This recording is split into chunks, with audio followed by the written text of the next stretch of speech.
my cat.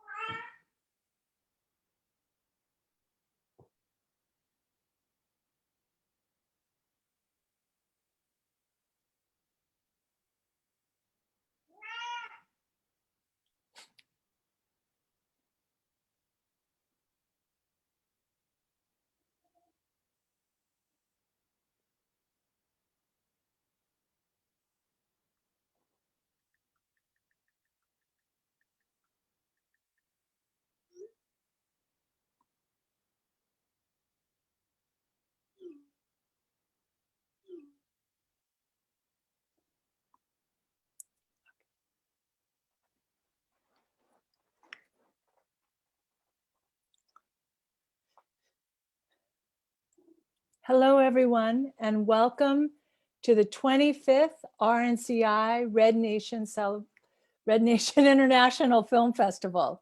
It is day 20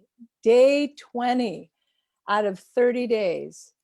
We have been so blessed to have extraordinary filmmakers and screenwriters and youth and artists support the festival this year. It's been really extraordinary, and I'm very excited about everything that we're doing over here this year.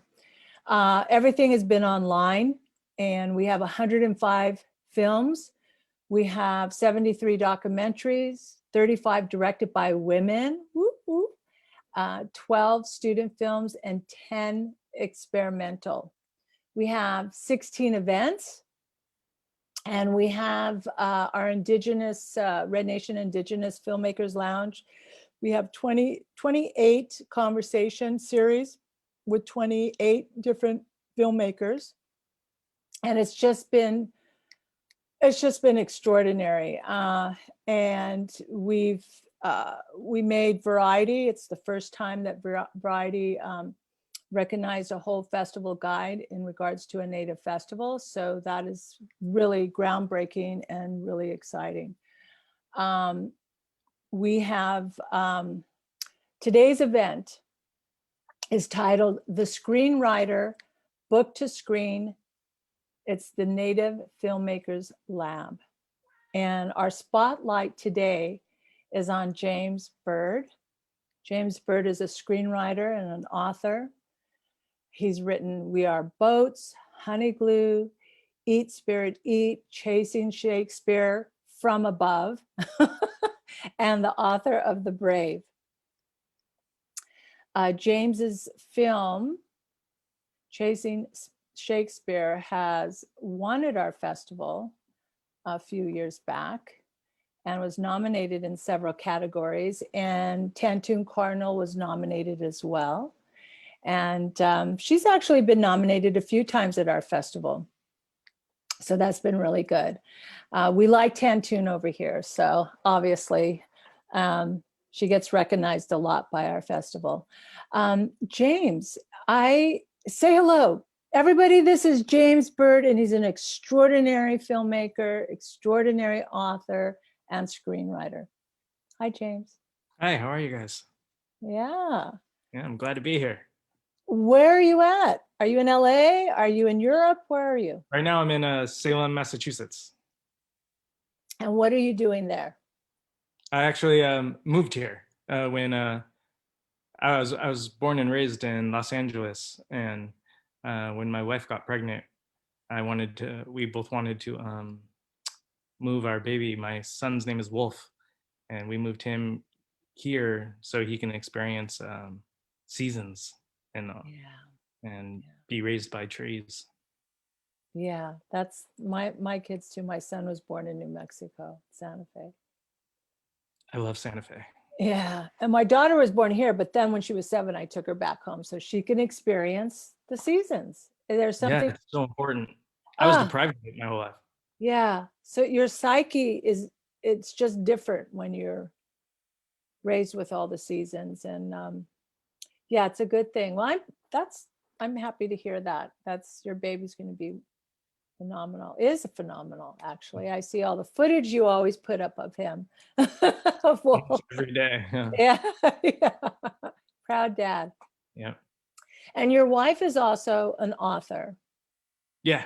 She Adriana Mather, she's a New York Times bestselling author from she did How to Hang a Witch series and Killing November series. So today we're going to talk about book to screen, right? And how that happens, and has that happened for you, and has that happened, actually, has it happened for your wife? She has she has two series out, and both of them are in development with production companies. Fantastic. That's really exciting. Yeah. I'm happy for you. James, how old were you when you got into the business? Like, you knew what you wanted to do, be a screenwriter or writer? Actually, started off as a writer before I went to director. And I didn't really know what I wanted to do. I knew it was something in the industry. Sorry, my cat is really loud. I wanted to at an early age, I wanted to be able to kind of have a upper hand on the industry. So I tried to do everything, at least know everything. Master none of it, but at least get my hands in. So I went to acting classes. I did photography. I went to fashion school. I, wrote, and so I studied like animation. So I wanted to know everything on set before I actually got onto a set. So I didn't look like I didn't know what I was talking about. So I did that early on, and I guess I always wanted to be in the industry because I never met my dad in real life. I have no idea who he is. So ever since I was little, my mom we'd watch movies, and she'd be, "That's your dad. That's your dad. That's your dad." So my dad was, Denzel Washington. My dad was Anthony Hopkins, Freddy Krueger. So I grew up looking at actors as my father figure. So I kind of always stayed to that, to be close to family. How did writing affect, and not having your dad, not knowing your dad, right? There's a difference. Like, okay, you know who your dad is, but he's not present, right? But you don't know who your dad is. He's not in your life at all. So you've never met him. I mean, so how has that affected your makeup of your writing? I think if you look at every film I have ever written, Yeah, and my book, you will see I have daddy issues. Like yeah. I hear it all the time, and I always kind of railed against it, but I do, and I think I embrace that now. I accept it, and now that I'm a dad, it kind of closes that door, because I get to be my dad and a dad to my baby, and and in a weird way, my baby's teaching me more about life than anything. So he's kind of weirdly giving me fatherly advice too, about how to take nothing serious, just have fun, play, Yeah. play, play. Yeah. Yeah. Yeah. Yeah. It is. It really is. My biggest dream, I know for myself, was to be a mom, then win an Oscar, then win a Grammy. But I've always known too that I wanted to be in this industry, and I was in a way born into this industry. But so Yeah, I think it's in our blood. Like, yeah. we can't deny Oh, it. no. Storytelling is centuries and centuries Yeah. of inside of us. So Yeah. it's very, very weird. It's a very weird feeling when I meet a Native American that isn't a storyteller, because Yeah. I want to, like, say, yeah, but I bet you, Yeah. it's driving you crazy, you know. Yeah, yeah, yeah, absolutely. Um, yeah, you know, I know, I remember one time when my daughter was little, she goes, Mom, I wish that you had like a regular job and wore a suit and went to, and I was like, well, that ain't gonna happen. Yeah. You know, because she saw all the other moms doing that, right? Mhm. In her school. That was a funny day. Um, so James, like when did you first write your first manuscript? Like when was that like first? And what was that like? Well, when I was little, I wrote tons of things that ended up going nowhere because I didn't show anybody. I just had to write. I guess the first thing that actually like came to fruition is I was studying photography. I was actually an assistant to a photographer in Portland, Oregon, and I had a week off, and I was like, I'm gonna try to write a script for 1 week. So I went to CVS and I got a notepad, and I went to Baja Fresh. Remember that place? Yeah. So I sat in the patio of Baja Fresh every day for 1 week and Wow. wrote. And what I wrote ended up getting into the hands of a few different people down the line, which got and it got to Danny Glover, and that was the Chasing Shakespeare, Oh, wow. and he signed on, and Graham Greene Yeah. Yeah. and Well, Tandu. yeah. Well, Graham is you know, we're honoring Graham this year. So I'm real excited too. And he's accepted and we're real excited about him, you know, Yeah, joining it. he was in my last one. I love him. Yeah. Well, you know, and he was in Powell Highway, and that scene, he stole the whole movie with that scene that he did on the bleachers. Yeah. Yeah. Steen Stiller, that Graham Greene. um, and he stole him in Dances with Wolves too. Yeah. So, James, you've, okay, let's talk about how many films you've directed. Directed 3, written that came to the screen 4. Wow. So some of those titles are, I'm going to, is, well, We Are Boats, Honey Glue, Eat Spirit Eat, and Chasing Shakespeare. So you changed the name to From Above?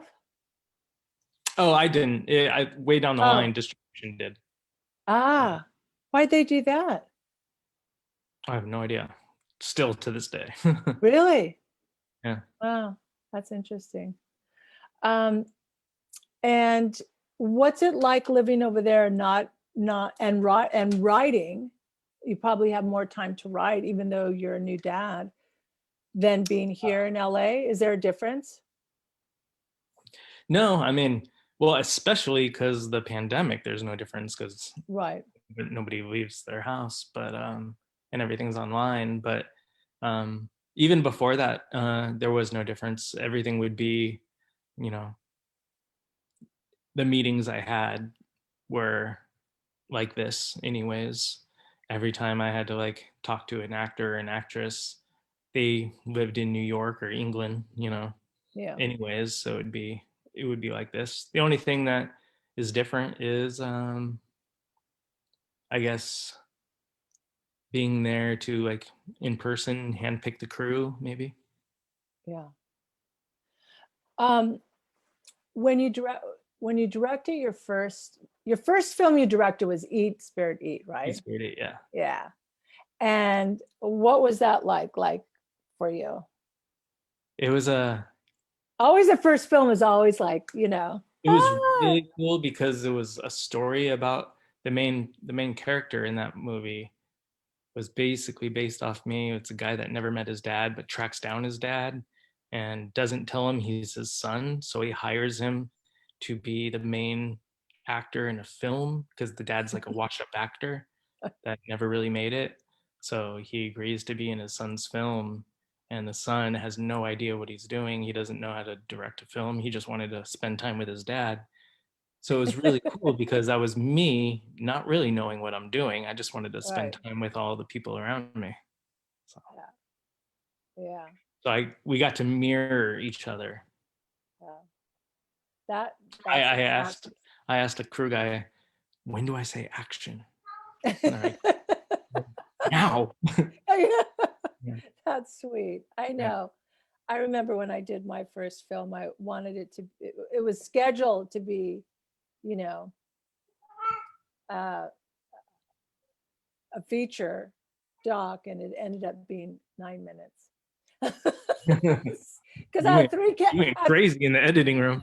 no, well, oh God, well, because we had three cameras and two of the cameras broke, and oh God, it was like, but it was fine. I loved it. I loved it.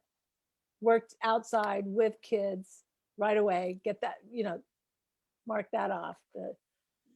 Yeah, Eat Spirit Eat had kids too. Yeah, I loved it. yeah. So James,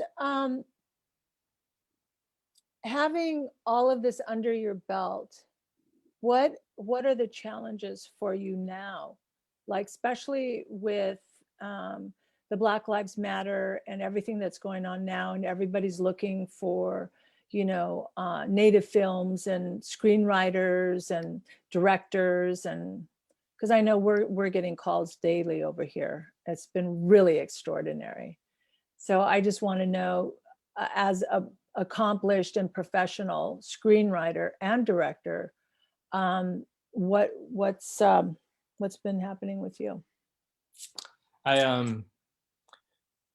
So the movies, the way I look at it is the movies will always be there. I have Yeah, so many scripts, right? yeah, And I've if I set out a goal, I don't stop until I do it. yeah. Uh, That's how I am. and to a fault, you know. Um, Mm-hmm. but so I did that. I did this. I wrote for someone else to direct. I directed myself. Now I wanted to write a book, see if I could do that. I did that. I fell in love with that. Um, I like the fact that I could write a book and not worry about leaving to go on set while my baby is so young. Yeah. So I'm really loving writing books. Finished.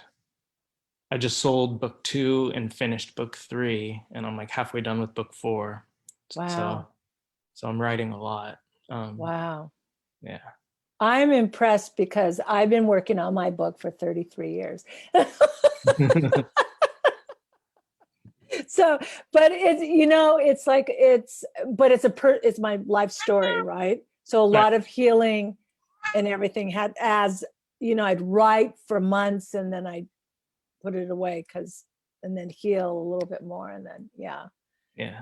But I'm turning everything over the end of December. So I'm really impressed that you have, what, 4 books already, the 4th one in process. And Yeah. yeah. So tell us about, because that's really fast, right? Like Yeah. you wrote 3 books in what was, like, a year or 2 months or? Yeah, I guess a little under a year. But when I sit down to write, I don't stop. I write for 12 hours straight, and you know, I always write when my baby goes to visit grandma in Connecticut. So to like today and yesterday, I've done nothing but write, Wow. Yeah. and uh, it actually feels better writing because they're all stuck up here, and I I want to know. free up some space so I get them on the page, even if Exactly. Yeah. Even what? even if it's just gobbledygook, nonsense. I need it out there, and then I'll fix it. But Well, you're inspiring me, actually. Mhm. I'm happy that we're having this conversation, because there is a magic. I had this conversation with our co-producer of the festival last night. There's this process of having notes and writing it down old school, and not, there's a whole thing. Have you noticed this, like writing it, handwriting it, or on the computer. Do you feel a difference? Do you see a difference? Yeah, I do. I make sure, well, the way I do it is free association writing. So I don't do notes, outline, or any, I don't know what's going to happen. I Right. sit, write, and write, and find out what happens as I write it. Yeah. That's the only way I could really do it. Yeah. I admire the people that actually could break down like outlines and chapter by chapter, and that's amazing, but I can't do it. Yeah. I've tried that with my book, and it's like, no. Feels too much like homework that way. Yeah. Yeah. Yeah. Yeah. And so who's inspired you? Who in your life inspired you to become a writer? Well, there's people that inspired me in a lot of different ways. Like right before this started, I was talking about Geronimo, right? Yeah.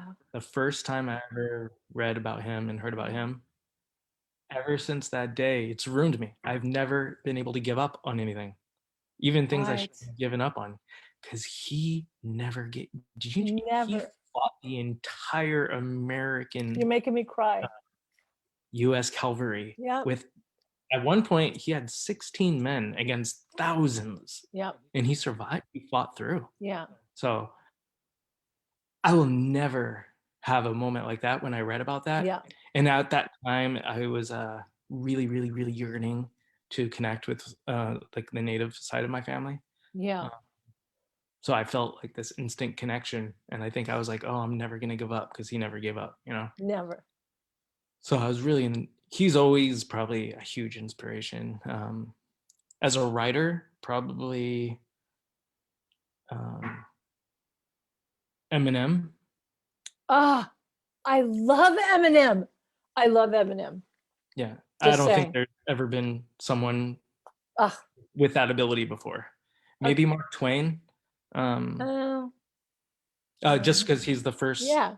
Yeah. If you look at it, Mark Twain Yeah. is the first stand-up comedian that's ever existed. That's a good way to look at that. You just brought up two, Geronimo and Eminem. Oh yeah, I mean those Yeah. two. No one Yeah. can do what Eminem does still to this day. No Nope. one. Nope. Um, Although I'm really into Post Malone right now.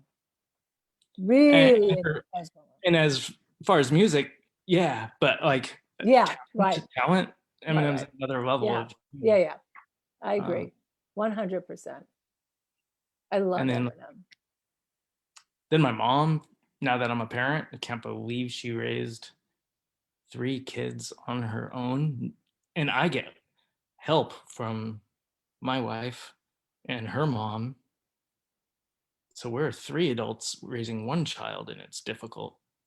My mom did 3 and 1. We were poor. We were homeless. We were running from child services. We had nothing. You know, we had a car sometimes, but many times we didn't even have a place to live, you know? So it's like, she's a huge inspiration. I always looked at her as Geronimo, and society was the US Cavalry, and she won. Yeah. Oh, that's so precious. You're making me cry all over the place. You're making me ruin my makeup. Took me a long time to put it on. Yeah. Yeah, women are really, moms are really, you know, resilient. When my mom passed in 2012, it was a shock when she did. So I stepped back for like a year and really went through the mourning of it and really realized, God, she had me at 19 Wow. and, left New Mexico because she wanted to be a movie star, and she got signed to Universal Pictures. 19. Yeah, my mom was an Ojibwe girl from Minnesota. She left school in 10th grade, I think, and I did she too. didn't she didn't want to be a movie star, but she, on her own moved out to Hollywood and like Yeah. joined the Bob Hope Job Corps, was a dancer. I She love was it. the she was the Indian dressed up as the Indian, on Yeah. stage for the soldiers. So I've like, met your mom. She came to your yeah, screening. yeah, Yeah, when we had your screening. That was a fun night. yeah, you I met my niece too. Yeah, yeah, yeah, yeah. And the little girls, your sister's Yeah, kids, my right? sister's daughter, yeah, Penny, Yeah. Yeah, who's that 11 now. wow. Yeah, she was awesome on the red carpet Yeah, she's a cutie. posing. She, she had a lot of fun. So, okay, so do you have any plans to write your book on your life story? Well, every book I write has chunks of my life story. Right. But I mean, just really hone in on that, not as a Yeah, character. yeah. I think I'm about halfway done with my life story. So when I'm an old man, I'll sit down and write it. There's a lot of stuff that happened when I was little that I don't even face yet. You know, I don't even Ah, I don't acknowledge. yeah, I blocked out. You know, I yeah, blocked out so much. As I get yeah. older, it's really, really, Comes up. yeah, out of nowhere, and I'm like, I oh, know. that's a memory I buried for 25 years, 30 years. Yeah, yeah. See, that's that. So as writers, right? We're talking about writing. So when Leonard Cohen, when I was 22, he sat me down with his publisher, and he said they met with me, and they said, I want you to. He goes, I want you to write your life story. I was like, I'm 22, because up until that time, I had a really crazy life. Uh, so I said, okay, and he goes, just go to your house, lock yourself in the room, just write. No TV, nothing, just write. And I did for 3 months. And I just wrote it. And he goes, don't read it back. That's First, smart. yeah, well, I read it back. And I said, oh, hell no. I don't want anyone to know about any of this. Forget it. I want to be a mom. It's like, I have some things to do Yeah. before anyone knows all this stuff. And so in this process for myself, I've had to, I have like 39 years of sobriety. So I've had to like go through this process of healing as I'm writing. And now I'm at the point, in 2012, my son sat me down and said, mom, you need to finish your book. This is going to help a lot of women. You need to finish the book. So I'm now committed to turning it in December. So I'm not married to the story anymore, right? Mhm. It's like I can have a conversation with you about things, and it won't trigger me, right? I won't start crying and not wanting to deal with it. And so it's very powerful writing. Yeah, very, very therapeutic. Yeah. But the And all thing, it is written storytelling. Like yeah, our ancestors, that's how we solved everything, was yes, storytelling. yeah, That's how we taught taught boys how to be men, taught you know kids how to turn into warriors, and courage, and how to face fear, and what not to be afraid of, and how to be a good person. All of it was through storytelling. So that's all we do. The only difference is we write it down. They didn't. but I'm going to go back to that question earlier, because I don't know if you and I answered it. It's like, isn't there a difference for you? I know there is for me, but for you, is there a difference with actually handwriting it versus typing it? um Like psychically, is there like a thing that happens? for me, no. I mean, for me No, it's easier to type now, to type. because when I write, I'm left-handed. So, and I'm a very, if you put a pen in my hand, I draw. I love drawing. Yeah, So I doodle too much, and I'm left-handed. So paper is made to be for right-handed people. So, I uh, didn't know that. in a sketch pad or a notepad, Oh, you fold it out this way. right, So if a right, right, right. left-handed person is writing, you smear what you write. Right-handed people Ah, don't. You know. my son's So left-handed. So he knows. He probably had pen marks, all ink all over here. Interesting. Interesting. I'm going to ask him about that. Yeah. Yes, there is a difference for me. It doesn't, there's just something like the actual touch. Yeah, and the touching of, I don't know, it's like it's more, I don't know the word. But because this is like so, I mean, this goes really fast, right? The typing, you could just go, blah, blah, blah. Yeah. It's just a different process. It's like just, yeah, you're just connected to it differently. Yeah, yeah, exactly. Dating myself, it means I'm old. No. So James, is there, I'm going to ask you on your film, I'm going to go back to your films. On Chasing Shakespeare, what was your most magical or aha moment in making that film? In that film, the actual filming part was, Yeah. It was a cold night, and Danny Glover was in the heated tent, and I went in there and I sat down and I just watched him, and he was just saying his lines, and that was my moment of, oh, like it feels so, it was such an eerie feeling seeing Danny Glover, who my mom has told me is my father before, like, Right. you know, saying my words that I wrote down, you know, so, Wow. and then getting an emotion from him and like conjuring, he's conjuring up emotion. So it was like, uh, it was a Wow. bit kind of spiritual too, because he was invoking, like, getting emotional and crying, and I was like, that's I'm doing magic on him. Like it was a feeling that I was like, I everyone should experience this feeling. Yeah, that's a good That was one. probably my That's a good share. That's really awesome.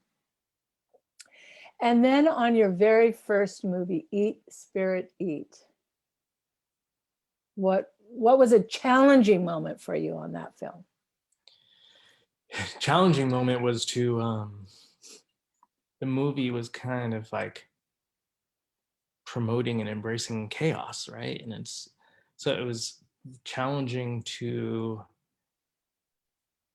be an adult as well as a kid, because it was so much about being a kid and having fun and playing, that I actually had to step into adult shoes too and actually direct a film. Mm, So it was I think, and that was my first time ever directing. So I guess the most challenging part was learning everything as I go, you yeah. know.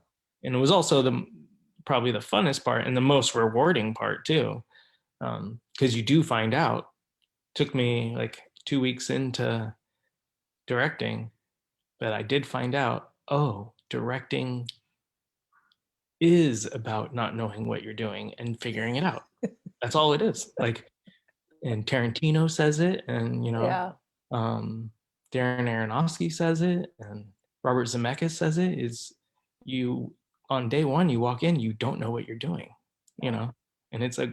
I think even Spielberg said something about it. Of each film, he has no idea how he's going to pull it off or how to make this movie. Right. I think the best directors actually embrace that and don't deny it. Yeah. And I definitely embrace it all the time, because each film, I'm like, I fooled everyone with the last film. Now what am I, what That's am I how gonna I feel. Yeah, exactly. do? But Exactly. that's what directing is letting everyone hiring. The best thing about directing is you try to hire as many people smarter than you as possible. So Especially the cinematographer. If you have that, yeah, like you're in. I like how I don't have to know anything about cameras, because that's Right.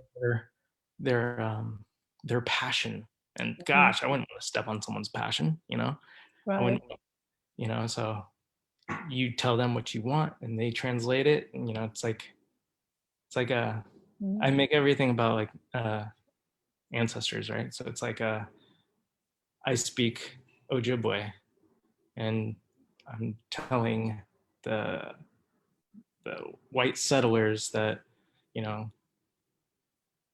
what I want to happen. Like I want my people to, we're gonna go through this way. You guys stay here. Let's not fight, right? But that communication breakdown, if we don't communicate, it's going to be a war. It's going to be conflict. And just like in a movie, we need to find that communication breakdown. So the cinematographer is the translator. I Mhm. say, I want this, and then he frames it and makes that happen, you know? Right. Yeah. Yeah. Yeah. We were having that conversation last night too. um, so on, you know, we try to get We Are Boats, but we didn't get it, but that's okay. I For think the that, festival. yeah, I think But that's when I actually moved here. Because I remember I was like, I can't be in LA because I think I was moving everything here.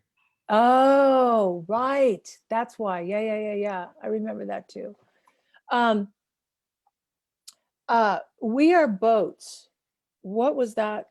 What was let me that's your third film, right? No, your fourth. Mhm. Was it third or fourth? My fourth film that went to screen, but my third film directing. Yeah. So what was the challenge on that for you? I think the level of everything was a lot higher. You know, Yeah. we dealt with all like the major agencies and their Right. lawyers, and the budget was a lot higher. And I think the most challenging part was um, pretending that it was a big deal when everyone knows it's not. You know, like pretending that this agent that is telling you what is super important, you have to, okay, yeah, I understand. When inside you're saying, this doesn't matter, who cares? You know, like, I know. but you gotta humor so many people, and Yeah. there's a bit of a fabrication that is unsettling for me. I don't I don't like playing games about, Yeah. you know, people's lives, whatever. Yeah. Um, Yeah. so I guess the level of it was that film introduced me to the level of Hollywood that people complain about, and rightfully so. You know, Yeah. like I was born and raised here, and I made indie films, and I never really understood the um, Hollywood is fake and Hollywood, you know, like never really took that because I never felt fake, and the people I surrounded myself with were not fake. Um, but that movie showed me a glimpse of how fake everything in my peripheral is, you know, like the agencies and the, you know, Yeah. distribution. And it's a Yeah. level that I admire people that continue it. But but ever since then, I was like, I'm okay. I'm gonna write a book now. You know. Right. Yeah. You know, that's interesting that you're sharing that because I had a pivotal moment in being the curator for the festival in 2000. When was it? 2009.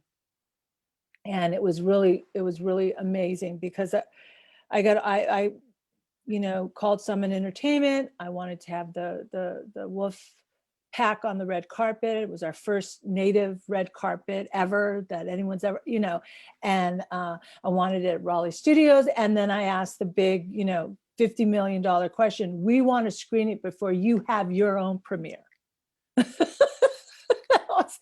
And the answer right away was yes.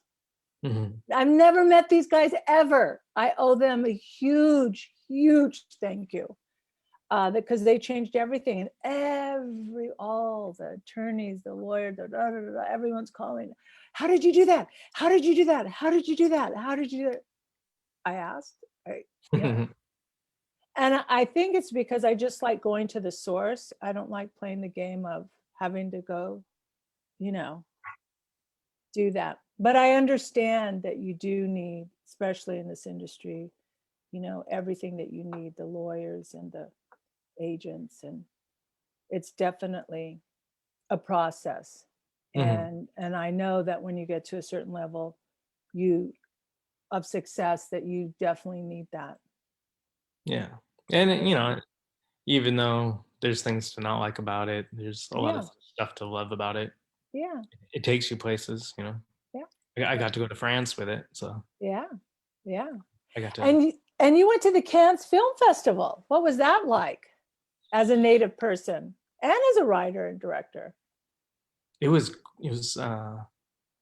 I personally loved it. I got to meet a lot of actors that I grew up watching and admire. That was really cool. I met a lot of new people that I'll probably be friends with forever. I love, I loved it. I love traveling, and France is a beautiful place. And um, the festival is crazy. It's like I don't even know. Maybe it feels like there's a million people there.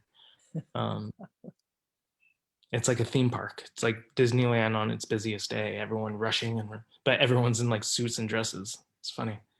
Um, but yeah, I got to meet Benicio del Toro there, and he's with your festival, so Yeah. he was very very nice. Um, Yeah, he's a good guy.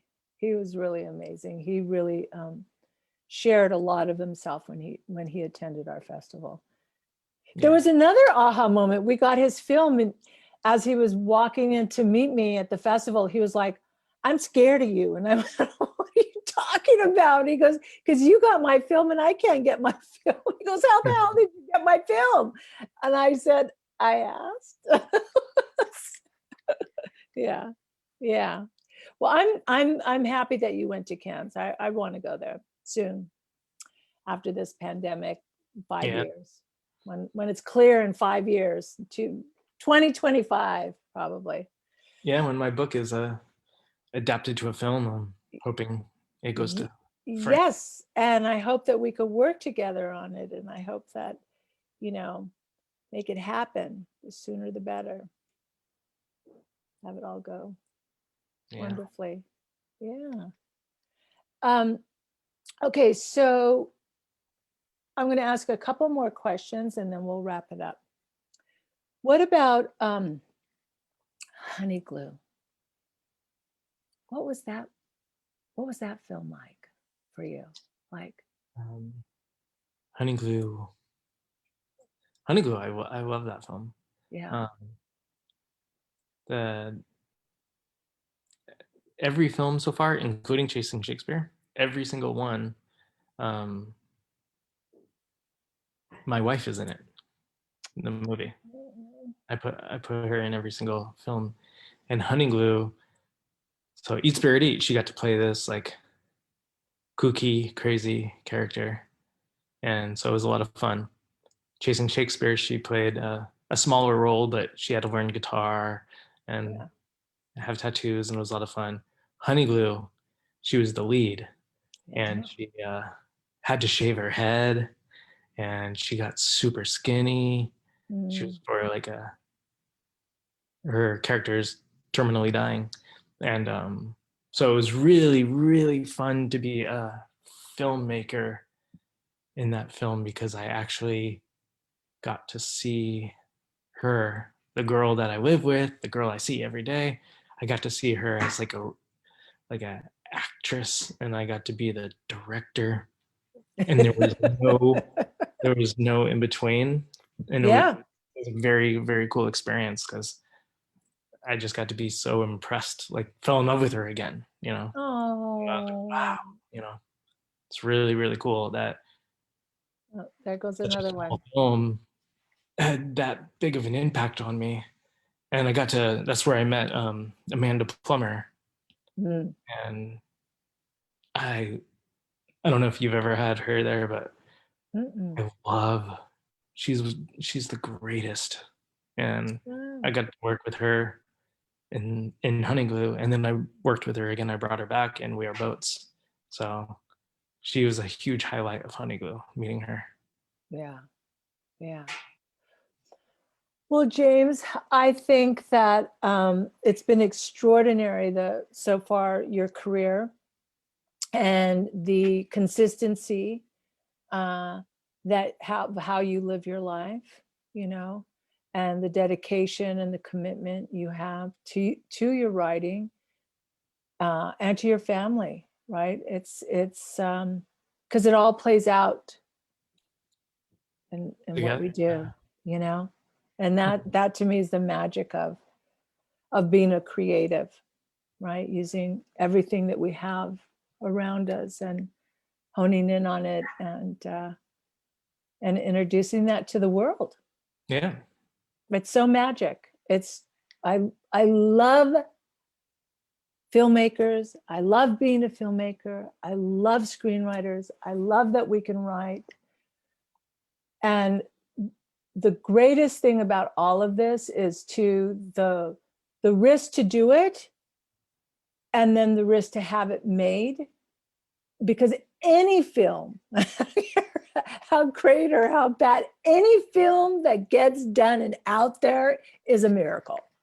Yeah. You know, it's a miracle. So, right. So my hats are off to all filmmakers that get it out there, because there's so many that just sit on their home couches and go, I'm going to do this. I'm going to do right.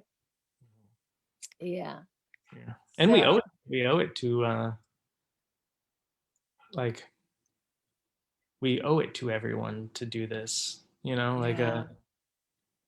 probably movies and books in more than one way saved my life when I was little, you know. Oh, Definitely saved me from ending up in prison, you know. wow. Um, Yeah. and I never missed my dad because the way my mom told me how if you want to see your dad, go watch a movie. That's your dad, you know. Listen to him. He's telling you what to do. Listen, you know.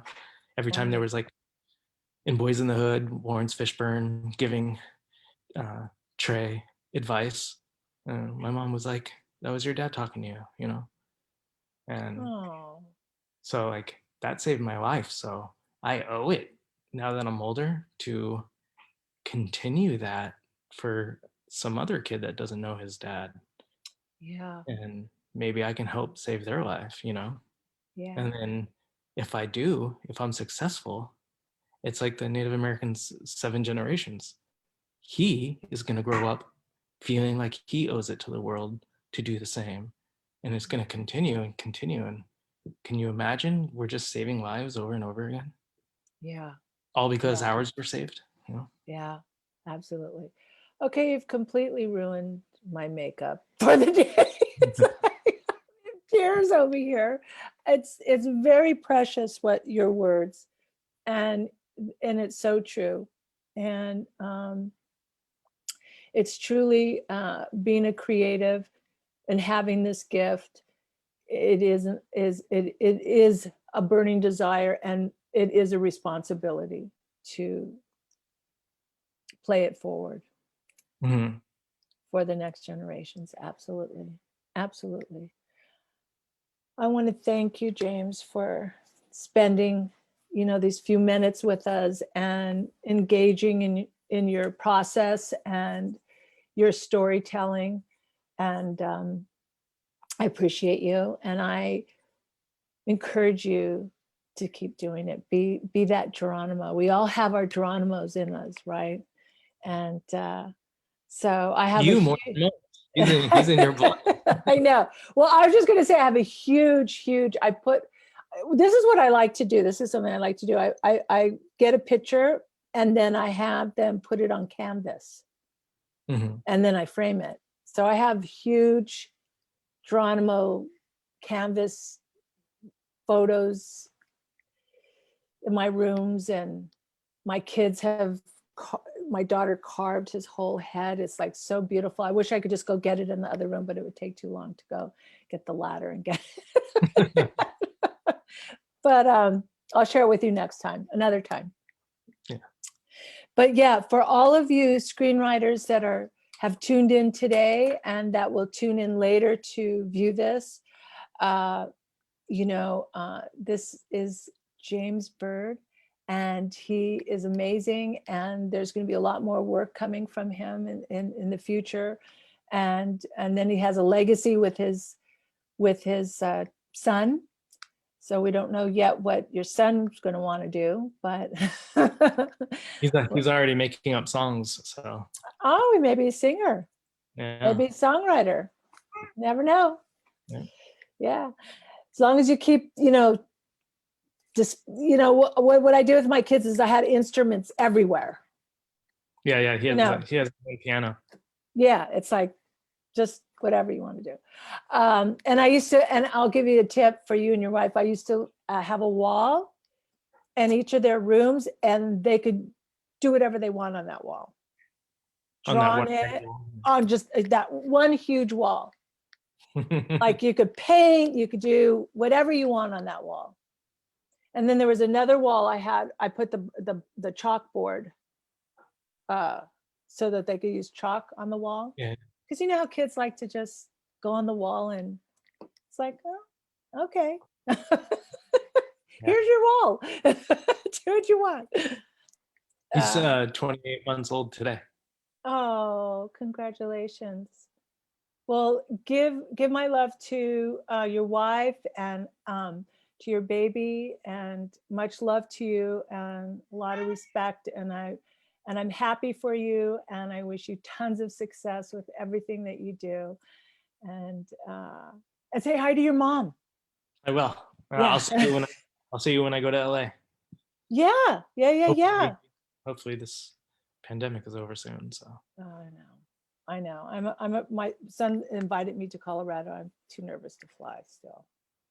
I loved. Did you see New Mexico too? How the Native American voting turnout was? Oh, well, we flipped that. Like we flipped it blue, baby. Native Americans flipped 4. Yeah. Highest turnout in history. Ever. So cool. Ever. Yeah, it is cool. And I'm glad that a lot of our relations and nations are getting into politics, because it does matter. Yeah. We do have a voice, and our voice matters, and we need to be in there. Yeah. And we're rocking it. It's Yeah. happening. Exciting. Deb Holland is. Yeah. It's all right. It's all right. Hey, the bottom line is we're here. We've always been here. We're still here. We'll always be here. Period. That's right. Yeah. All right. Well, everybody, thank you for tuning in. And you can visit all the films. We have 105 films of all gorgeous filmmakers and screenwriters at rednationff.com. And our award ceremony is November 29th. I invite you, James, I'm putting you on the spot to be a presenter. That's the day after my birthday. It is? Yeah. Oh, well, let me know if you'd like to participate. And then November 30th, you and your wife could be a presenter. You could do it together. November 30th is, we're having a concert series. Red Nation Celebration Institute started off as a concert series in Santa Fe, New Mexico, 25 years ago. So we're having our first fundraiser. We've never had a fundraiser before. So Joe Walsh is on board, and Jennifer Warrens, and Joanne Shenandoah, and Corey Morton, and Hook Herrera. And I'm not promising, but I may sing a couple of songs if I could rehearse at some point. There's a whole bunch of people. Richard T. Bear, Bruce Sugar. He does all the engineering for Ringo Starr and Joe Walsh. Just bunch of friends. We're just all getting together and raising money for the Institute so we can continue on with all this wonderful work that we do. Very cool. Yeah, it'll be fun. All right. Well, until next time, remember, visit rednationff.com and visit all the films from your own home during this pandemic. Okay, it was nice seeing you. It's good to see you too, James. Much love to everybody.